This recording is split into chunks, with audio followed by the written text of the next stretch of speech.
Hello, friends. I'm your host, Dave Layton, and welcome to Signs of Our Time, discovering America's heritage, one sign at a time. This podcast is designed to provide the story behind the story found on America's roadside historical signs. The American Civil War was a terrible time of testing for our nation. There are thousands of historical markers commemorating people and events before, during, and after the war.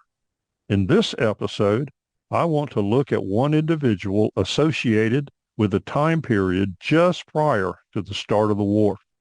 One of the famous, or perhaps infamous figures of the American Civil War was John Brown.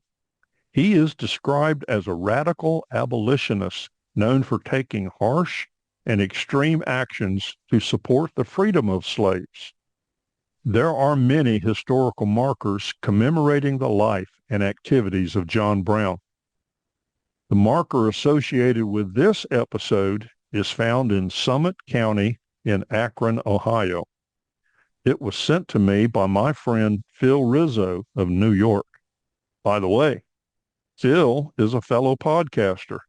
His show is called Light 'em Up. He explores elements of the criminal justice system and crime scene investigation and leadership. It is available on all podcast outlets. Well, let's get back to John Brown. John Brown was born in Torrington, Connecticut in 1800 to a religiously devout family that had strong anti-slavery views. This obviously formed the foundation for John Brown's lifelong hatred of slavery. John Brown was married twice and fathered a total of 20 children.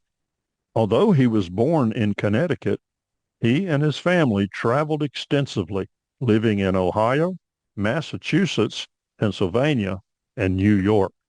He also tried his hand at owning several businesses, but was unsuccessful. His primary focus throughout all of this was to support abolition. He was very active in the Underground Railroad and formed an organization called the League of Gideonites. This was to help runaway slaves escape to Canada.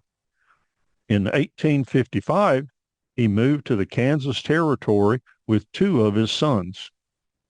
In 1856, the town of Lawrence, Kansas, was attacked and ransacked by a group of pro-slavery settlers. Lawrence had been established by anti-slavery settlers, hoping to make Kansas a free state. Although the town was ransacked, only one person, a member of the pro-slavery group, was killed. In retaliation for the event, John Brown led a small band of men to Pottawatomie Creek. There they captured 5 unarmed men and boys who they thought were pro-slavery and murdered them. Following this activity and another in Missouri, Brown spent 2.5 years traveling throughout New England to raise money so he could expand his anti-slavery activities to the South. In 1859, John Brown took on the alias Isaac Smith and rented a farmhouse 4 miles north of Harpers Ferry, Virginia, in what is now known as West Virginia. This location was used to train men and to plan for the capture of the federal arsenal at Harpers Ferry. Part of his plan was to arm slaves and use them as a starting point to encourage the rebellion of other slaves against their owners.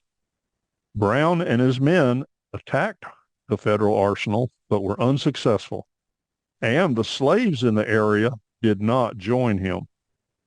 Interestingly, Robert E. Lee was in command of a unit of United States Marines that put down the raid. Most of Brown's men were killed, and Brown himself was severely wounded and captured. He was tried and found guilty of murder, inciting slave insurrection, and treason against the state of Virginia.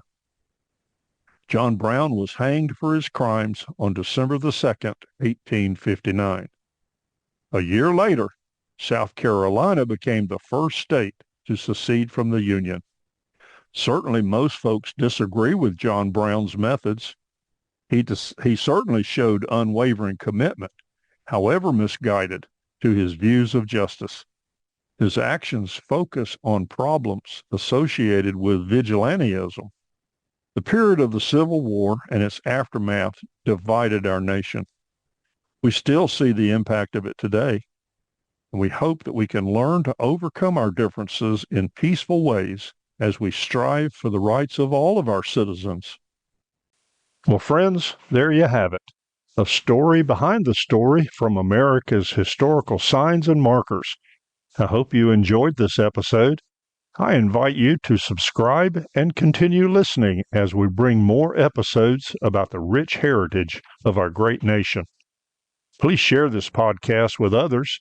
If you have interesting stories about historical signs and markers, email me at americanhistoricalmarkers@gmail.com.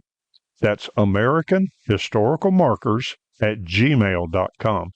Maybe your story behind the story will be featured. I'm your host, Dave Layton, and thank you for listening, and safe travels.